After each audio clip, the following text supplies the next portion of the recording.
Lundi 31 juillet 2023, Le mystère de l'Évangile. nous vous accueillons encore sur votre chaîne L'Aventure dans la Parole. Et nous sommes heureux de vous souhaiter la bienvenue. Nous prions que Dieu nous ouvre l'esprit et nous guide dans l'enseignement de la parole et qu'il nous bénisse. Si les contenus que nous vous proposons vous font du bien et nous pensons que c'est le cas, nous vous invitons à participer avec nous. Likez, abonnez-vous si ce n'est pas encore fait. Et surtout, partagez le lien avec tous vos contacts. Le texte à mémoriser que nous vous invitons à dire avec nous se trouve dans Éphésiens chapitre 3, les versets 20 et 21. Or, à celui qui peut faire, par la puissance qui agit en nous infiniment au-delà de tout ce que nous demandons ou pensons, à lui soit la gloire dans l'Église et en Jésus-Christ, dans toutes les générations, au siècle des siècles. Amen. Nous vous invitons à le redire avec nous. Éphésiens chapitre 3, les versets 20 et 21. Or, à celui qui peut faire, par la puissance qui agit en nous, infiniment au-delà de tout ce que nous demandons ou pensons, à lui soit la gloire dans l'Église et en Jésus-Christ, dans toutes les générations, au siècle des siècles. Amen. Quel était l'idéal de Paul dans sa prière pour l'Église? Quelle révélation d'un mystère Paul a-t-il reçu? Que devient l'Église dans le plan du salut avec l'inclusion des non-juifs et ainsi de toute l'humanité? Cloche sonnez l'Évangile, retentissez en tout lieu, car la campagne à la ville, on entend le chant joyeux. Déjà disait le monde, livra son fils à la mort. Les réflexions de cette semaine nous aideront à répondre à ces questions. Et aujourd'hui, nous le ferons avec la séquence. Le mystère de l'Évangile longtemps caché. Nous vous invitons à lire avec nous Éphésiens chapitre 3, les versets 1 à 6. Et nous répondrons à la question suivante. Quel est le mystère qui a été confié à Paul? Éphésiens 3, versets 1 à 6. À cause de cela, moi, Paul, le prisonnier de Christ pour vous païens, si du moins vous avez appris quelle est la dispensation de la grâce de Dieu qui m'a été donnée pour vous. C'est par révélation que j'ai eu connaissance du mystère sur lequel je viens d'écrire en peu de mots. En les lisant, vous pouvez vous représenter l'intelligence que j'ai du mystère de Christ.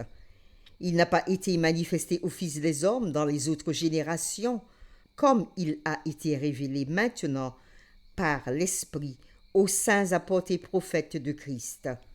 Ce mystère, c'est que les païens sont cohéritiers, forment un même corps et participent à la même promesse en Jésus-Christ par l'Évangile.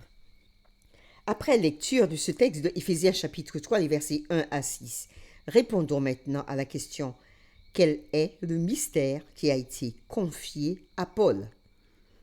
En étudiant Éphésiens 3, versets 1 à 6, notez ce qui suit. Tout d'abord, Paul écrit cette partie de la lettre spécifiquement aux croyants païens dans les églises de Maison d'Éphèse. Éphésiens 3, verset 1er. Deuxièmement, Paul affirme être le destinataire de quelque chose qu'il appelle la dispensation de la grâce de Dieu qui lui a été donnée pour vous, pour les croyants païens. Éphésiens chapitre 3, verset 2. Cette dispensation, ou ce mystère de la grâce, est la façon dont Paul décrit la commission qui lui a été donnée de prêcher l'Évangile, la grâce de Dieu, aux païens. Éphésiens chapitre 3, les versets 7 et 8. Lisons-le. Dont j'ai été fait ministre selon le don de la grâce de Dieu qui m'a été accordé par l'efficacité de sa puissance. À moi qui suis le moindre de tous les saints, cette grâce a été accordée d'annoncer aux païens les richesses incompréhensibles de Christ. Troisièmement, Paul affirme qu'un mystère lui a été révélé, un sujet à propos duquel il avait déjà écrit dans la lettre. Nous l'avons déjà vu dans Éphésiens chapitre 1, les versets 9 et 10, et Éphésiens chapitre 2, les versets 11 à 22. Le mystère de Christ, il le répète dans Éphésiens chapitre 3, les versets 3 et 4. Paul ne veut pas être compris comme étant l'inventeur de l'Évangile, mais il revendique un ministère que Dieu lui a donné pour l'annoncer au monde.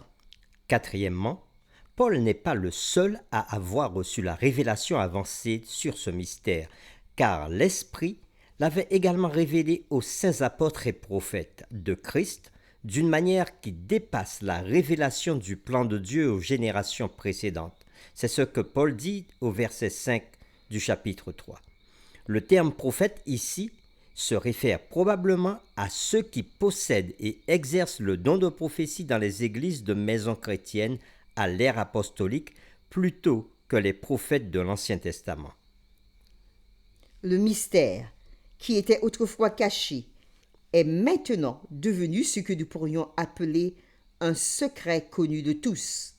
Enfin, il déclare « Ce mystère, c'est que les païens sont cohéritiers, forment un même corps et participent à la même promesse en Jésus-Christ par l'Évangile. » C'est ce qui est dit dans Éphésiens chapitre 3, le verset 6.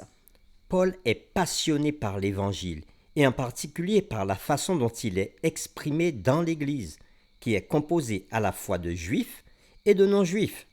Ces deux groupes sont devenus les éléments constitutifs de la nouvelle communauté de Dieu, sa nouvelle forme d'humanité, l'Église, telle que nous l'avons vu précédemment dans Éphésiens chapitre 2, les versets 14 à 16.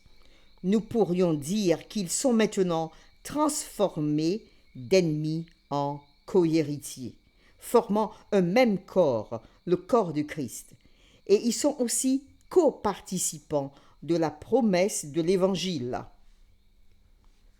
Pour terminer, réfléchissons à ces questions. Comment pourriez-vous, le cas échéant, peut-être même intérieurement, contredire l'inclusivité enseignée par l'Évangile, c'est-à-dire l'acceptation de d'autres personnes au sein d'une communauté? Comment se débarrasser de ces idées de division? Nous vous invitons à prier avec nous. Seigneur, lorsque nous te prions, il y a une chose que nous ne pouvons manquer de faire, c'est de te louer pour ta grande sagesse, pour ton infinie bonté et pour ta grâce grande, très grande, que tu nous fais en donnant Jésus, notre Seigneur et Sauveur. Jésus n'a pas fait que de venir mourir sur cette terre pour nous sauver, mais il a fait plus. Alors qu'il y avait division entre les Juifs et les non-Juifs, Jésus a réuni à travers l'Église ceux qui étaient séparés.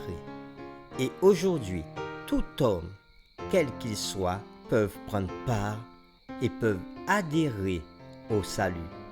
Merci pour ce privilège que tu nous donnes. Et à travers ce que nous dit l'apôtre Paul dans la séquence d'aujourd'hui, ce qui pouvait être caché, ce qui paraissait caché, l'évangile de grâce a été révélé.